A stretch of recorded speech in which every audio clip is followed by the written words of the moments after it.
Hi friends, I am Sunit संगे from रेनबिस investment और आज हम डिटेल लेवल पे रिव्यू करेंगे एसबीआई स्मॉल कैप को। तो एसबीआई स्मॉल कैप जो है ये काफी अच्छा फंड माना जाता है। तो डिटेल लेवल पे देखें कि क्या ये वाकई में एक अच्छा फंड है, हिस्ट्री कैसी रही है, किस तरीके के एलोकेशन रहे हैं और क्यों ये जो है ये कंसिस्टेंट परफॉर्मर रहा है सिंस लास्ट फ्यू ईयर्स और रिसेंट टाइम में काफी कुछ चेंजेस हुए हैं, अंडर परफॉर्मेंस क्यों है, वो सारी चीजों को डिटेल लेवल पे इस पे डीप डाइव करेंगे। तो सबसे पहले फंड का ऑब्जेक्टिव समझ लेते हैं। तो फंड का ऑब्जेक्टिव है investing in a basket of equity stocks of small cap companies. तो ये प्राइमरीली स्मॉल कैप इन कंपनीज में निवेश करने का इनका ऑब्जेक्टिव है with long term growth in capital along with liquidity. तो ये प्राइमरी ऑब्जेक्टिव है फंड का। और इसके बाद आ जाते हैं फंड का स्टार्ट डेट। तो ये सितंबर 2009 में स्टार्ट हुआ था ये फंड। तो इंटरेस्टिंग चीज ये है कि this fund was actually a large cap fund till 2013 and it was under Daiwa mutual fund. तो ये दाइवा म्यूचुअल फंड जो है ये थोड़ा सा अननोन नेम है और ये बहुत बड़ा म्यूचुअल फंड हाउस हुआ नहीं करता था, बहुत ही छोटा एमएफ था और इसको एसबीआई म्यूचुअल फंड ने एक्वायर किया 2013 नवंबर में और इस फंड को इन लोगों ने रीनेम करके कर दिया स्मॉल कैप फोकस्ड फंड। अब आ जाते हैं एसेट एलोकेशन पे। तो ये लार्ज कैप, मिड कैप और स्मॉल कैप का किस तरीके का एलोकेशन है तो आप देख सकते हो। टिल सितंबर 2013 जो है ये प्राइमरीली एक लार्ज कैप फंड हुआ करता। 96% जो है इसका लार्ज कैप एलोकेशन था, 3% जो है मिड कैप और 1% जो है ये बेसिकली स्मॉल कैप का एलोकेशन हुआ करता। ऑलमोस्ट नेग्लिजिबल जो स्मॉल कैप में एलोकेशन थी। तो ये basically previous to SBI small cap के होने के पहले तक का ये था। और एक बार ये एसबीआई फंड हाउस ने एक्वायर किया तो इन लोगों ने आप देखो नवंबर 2013 में एक मेजर एलोकेशन 96% रिड्यूस करके 36% कर दिया लार्ज कैप में। मिड कैप में बहुत ज्यादा एलोकेशन छेड़छाड़ नहीं किया और वही स्मॉल कैप में 1% से इंक्रीज करके 28% ले आए और वही जो इंक्रीज होते हुए स्मॉल कैप का जो 28% था उसको इंक्रीज करते हुए 87% ले गए और लार्ज कैप को ऑलमोस्ट 0% पे ले आए। तो ये जो है ये दिखता है किस तरीके से इस फंड हाउस ने जो एलोकेशन चेंज की है। अब आ जाते हैं एसेट अंडर मैनेजमेंट। तो एसेट अंडर मैनेजमेंट काफी इंटरेस्टिंग होगा। 2013 आप देखोगे तो एयूएम साइज एक्चुअली इंक्रीज नहीं हुआ। देखो एसबीआई ने इसे एक्वायर किया और ये एसबीआई स्मॉल कैप फंड में कन्वर्ट हुआ। तो आप देखो 26 करोड़ था जनवरी 2014 में, वो इमीडिएटली इंक्रीज होते हुए 2014 से 15 में 251 करोड़ का हो गया। और उसका प्राइमरी रीजन है कि 2014 में जब प्राइम मिनिस्टर मोदी पावर में आए तो उस टाइम पे 2014 में मार्केट में बहुत अच्छा परफॉर्मेंस दिया और स्मॉल कैप ने बहुत ही अमेजिंग रैली भी दी। जैसा हम जानते हैं कि जब स्मॉल कैप में बहुत अच्छी रैली होती है तो जो रिटेल इन्वेस्टर्स है बहुत ज्यादा पार्टिसिपेट भी करने लगते हैं और उन्होंने भी इस फंड को इन्वेस्टमेंट बहुत ज्यादा करने लगे। और उसके बाद 2015-16 में आप देखो अगेन 714 करोड़ हो गया। और इसके बाद अक्टूबर 2015 में क्या हुआ कि as per their initial SID document, जब भी आप एक फंड को लॉन्च करते हो तो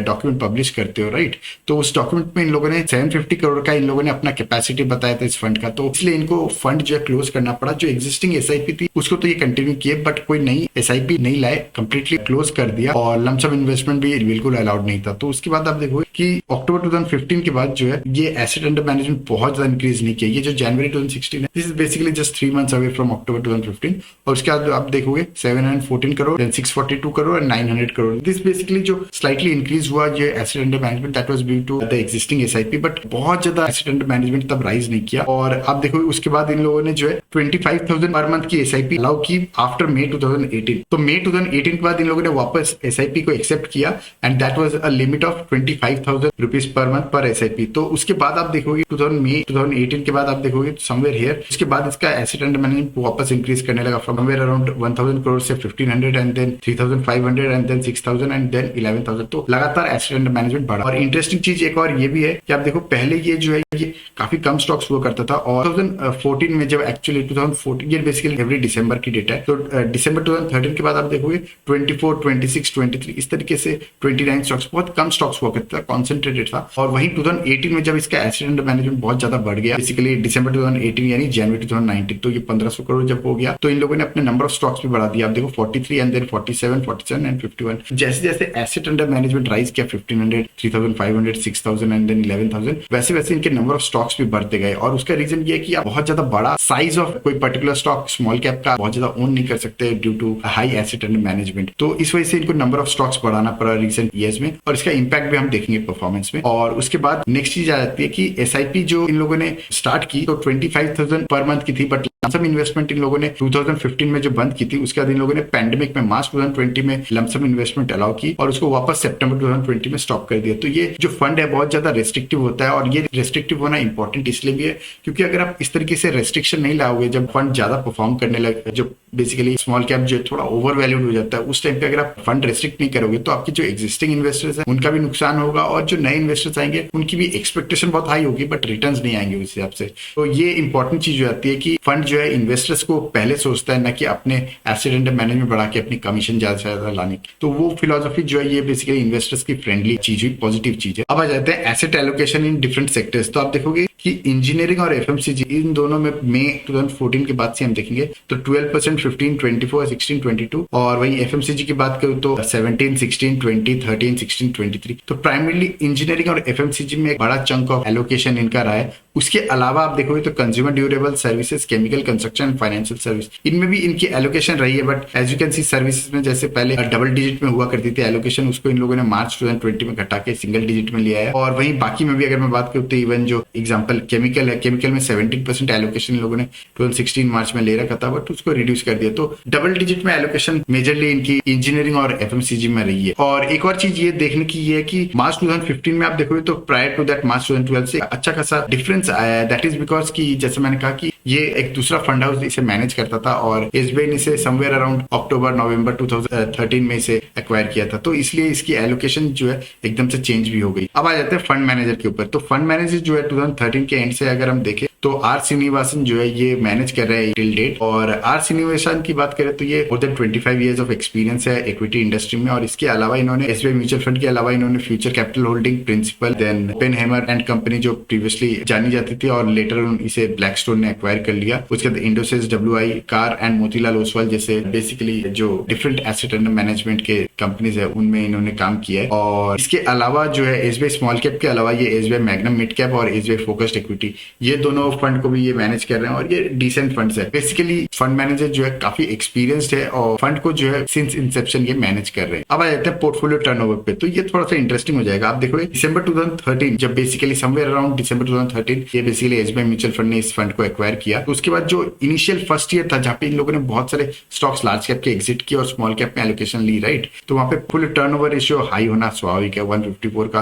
पोर्टफोलियो टर्नओवर था इन 2014 दिसंबर। वो basically clean up of the activity था। और उसके बाद आप देखोगे पोर्टफोलियो टर्नओवर जो है समवेयर अराउंड 50 to 40 के रेंज में था, 55, 42। एंड उसके साथ इंटरेस्टिंग चीज ये कि नंबर ऑफ स्टॉक्स भी कम होते थे उस टाइम पे। वहीं दिसंबर 2017 यानी बेसिकली ये जो नंबर्स है ये दिसंबर के हिसाब से है। तो आप देखोगे दिसंबर 2017 के बाद इन लोगों ने जैसे जैसे नंबर ऑफ स्टॉक्स बढ़ाए वैसे वैसे पोर्टफोलियो टर्नओवर रेशियो भी बढ़ने लगा compare to the previous portfolio turnover. तो बेसिकली आपको जैसे जैसे एसेट अंडर मैनेजमेंट बढ़ा उसके साथ आपको नंबर ऑफ स्टॉक्स भी बढ़ाने पड़े और उसके साथ साथ काफी ज्यादा करके आपको एक्टिवली उसको पोर्टफोलियो टर्नओवर रेशियो भी हाई हो गया क्योंकि आपको एक्टिवली मैनेज भी करना पड़ा उतना बड़ा एसेट अंडर मैनेजमेंट। तो ये बेसिकली ये सारी चीजें दिखाती है किस तरीके से जो है एक फंड मैनेजर को और ज्यादा अग्रेसिव होना पड़ा to manage higher asset under management. और इसका परफॉर्मेंस पे भी इंपैक्ट आया था जिसको आने वाले स्लाइड में भी हम देखेंगे। अब आ जाते हैं कुछ एग्जांपल्स पे कि किस तरीके का फंड है, क्या ये वाकई में मल्टीबैगर्स को पिक कर पाता है कि नहीं। तो एलगी इक्विपमेंट अगर इस कंपनी की बात करें तो इसमें इसने बिफोर दिसंबर 2013 इसने इन्वेस्ट किया था बट दिसंबर 2013 से भी अगर हम देखें तो ये 44 रुपीज था उस टाइम पे, वहां से ये 313 हो गया। तो ऑलमोस्ट इसने 7x बना के दिया इन दिस स्टॉक। और उसके बाद अगले कंपनी की बात करें तो जेके सीमेंट जिसको दिसंबर 18 से ये डेफिनेटली होल्ड कर रहा है। जेके सीमेंट जो है 700 के आसपास से ऑलमोस्ट 4 टाइम्स का इसने वेल्थ क्रिएट के दिया इन लास्ट 4 इयर्स। और वहीं अगली कंपनी की बात करें तो सीला फोम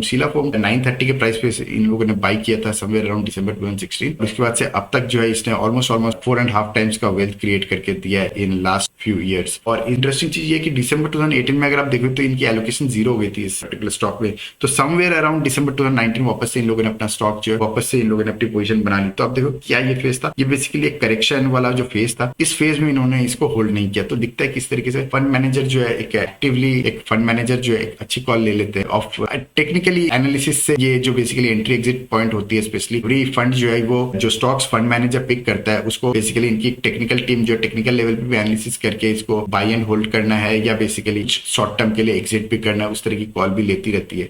तो बेसिकली एफिशिएंसी रहती है कोई भी फंड हाउस में, स्पेशली एक्टिव फंड्स जो होते हैं। और उसके बाद अगर बात करें तो अगला कंपनी रिलैक्सो फुटवेयर। तो रिलैक्सो फुटवेयर इन्होंने दिसंबर 2013 में इन्होंने इसका ऑलमोस्ट 4.5% का स्टेक लिया था। आप देखो कि समवेयर अराउंड 44 रुपीज से ये 1100 हो गया। तो ऑलमोस्ट ये है जो है 25 टाइम्स का वेल्थ क्रिएट करके दिया है। अमेजिंग मल्टीबैगर इन्होंने कैच किया। और यहाँ पे एक इंटरेस्टिंग चीज है कि दिसंबर 2012 जो बेसिकली जिस टाइम पे ये एसबीआई म्यूचुअल फंड का पार्ट नहीं था उस टाइम पे ये स्टॉक होल्ड नहीं करता था। तो बेसिकली आर श्रीनिवासन ने खुद ने ये स्टॉक जो आइडेंटिफाई करके ये पिक किया। तो that shows credibility of a fund manager, right, कि आप इस तरीके से मल्टी बैगर्स निकाल पाते हो, एक नहीं दो नहीं, मल्टीपल मल्टी बैगर्स निकाल पाते हो। और यहाँ पे मैंने सिर्फ 3 या 4 ही एग्जांपल्स दिए हैं, बट अगर आप इनके पास्ट के पोर्टफोलियो में जाओगे तो आपको काफी सारे ऐसे मल्टी बैगर्स मिलेंगे इन्होंने आइडेंटिफाई किया, जिससे काफी अच्छा वेल्थ भी बना है। अब आ जाते हैं रोलिंग रिटर्न्स पे। तो रोलिंग रिटर्न्स में आप देखोगे तो ब्लू कलर डिनोटेड है, एसबीआई स्मॉल कैप को डिनोट कर रहा है, और ये मोस्टली सबसे अच्छा परफॉर्म किया था टिल समवेयर अराउंड पैंडेमिक के बाद जो है ये ग्रीन कलर जो है, जो बेसिकली एक्सिस स्मॉल कैप को डिनोट करता है, वो हावी हो गया और वो बेटर परफॉर्म किया है then SBI small cap. But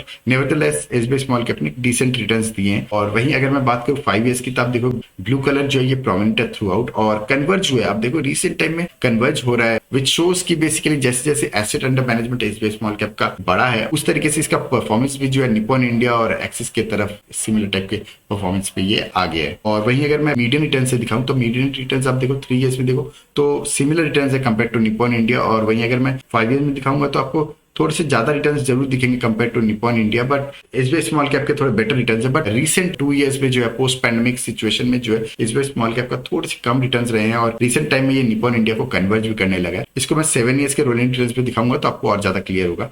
जैसे जैसे एसबीआई स्मॉल कैप जो ब्लू कलर से डिनोटेड है, देखो रिसेंट टाइम में जो ये कन्वर्ज कर रहा है, जो ऑरेंज कलर निपॉन इंडिया को डिनोट करता है, उसके साथ साथ ये चल रहा है। हालांकि स्लाइटली बेटर परफॉर्मेंस एक्सिस से है on the longer run, but recent years के परफॉर्मेंस हम देखेंगे तो एक्सिस के बेटर परफॉर्मेंस रहे। तो 7 ईयर्स में आपको स्टिल जो है SBI small cap will appear a better performer. वहीं इंडियन रिटर्न्स के हिसाब से भी देखें तो आप देखो 24% के रिटर्न्स है, slightly better than Nippon India and axis. And even in terms of consistency आप देखो 85 एंड 15% के कंसिस्टेंसी रही है इन 15 to 20% एंड मोर देन 20% के परफॉर्मेंस में। तो ओवरऑल जो है एसबीआई स्मॉल कैप के जो रिटर्न्स है ये दिखाते हैं कि एसबीआई स्मॉल कैप अच्छा है, काफी अच्छा, और रिसेंट टाइम में due to high AUM size जो है इसके रिसेंट परफॉर्मेंस एक्सिस या निपॉन इंडिया जैसे आ गए हैं। अब आ जाता है कैलेंडर रिटर्न्स पे। तो कैलेंडर रिटर्न्स में आप देखो 12 और प्रायर टू दैट 2011 ये जो है लार्ज कैप फंड हुआ करता था, और इसीलिए ये लार्ज कैप फंड हुआ करता था पहले, तो इसके ड्रॉडाउन्स भी compare to category and average जो है इसके स्लाइटली लेस ड्रॉडाउन्स रहे हैं, लेकिन फिर अपसाइड में भी इसके थोड़े कम परफॉर्मेंस रहे हैं, बिकॉज ऑब्वियसली ये एक लार्ज कैप फंड हुआ करता था, जबकि हम comparison Nifty small cap 250 index के साथ कर रहे हैं। वहीं 2013 की बात करें तो अगेन 8% के रिटर्न है। वहीं कैटेगरी जो है निफ्टी स्मॉल कैप 250 इसने नेगेटिव रिटर्न दिए थे। तो बेसिकली ये दर्शाता है क्यों इस तरीके के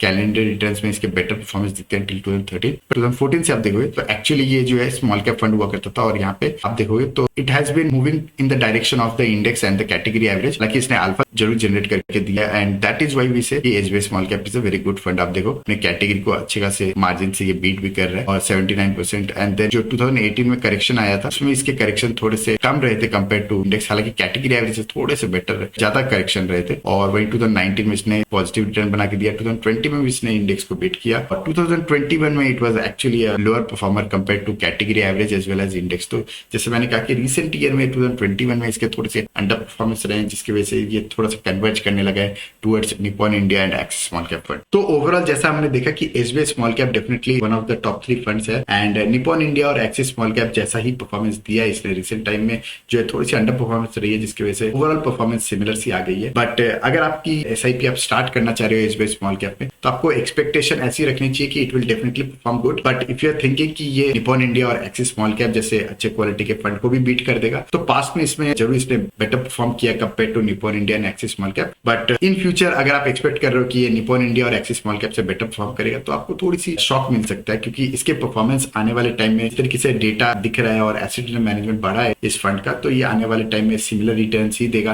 like Axis and Nippon India small cap fund. तो overall it's a very good fund, but आपको एक्सपेक्टेशन रियलिस्टिक रखनी चाहिए इस फंड से। और अगर आप चाहते हो कि हम आपका म्यूचुअल फंड या स्टॉक्स का पोर्टफोलियो रिव्यू करें, कमेंट सेक्शन में अपने म्यूचुअल फंड्स या स्टॉक्स का पोर्टफोलियो जरूर शेयर कीजिएगा। I will definitely take time to do the analysis and provide whatever I know in terms of analysing the portfolio. That's all for today, thank you. यहाँ पे मैं एक disclaimer दे दूं तो ये कोई बाई और सेल की रिकमेंडेशन नहीं है, ये बेसिकली लर्निंग पर्पज से वीडियो बनाई गई है ताकि आप ये सीख सको कि एनालिसिस किस तरीके से करना चाहिए और किस तरीके से हमें अपने इन्वेस्टमेंट्स को देखना चाहिए। और अगर आपको यूजफुल लगे तो हमारा टेलीग्राम चैनल है रेनबेस इन्वेस्टमेंट, जिसको आप सर्च करके ज्वाइन कर सकते हो। That's all for today, thank you.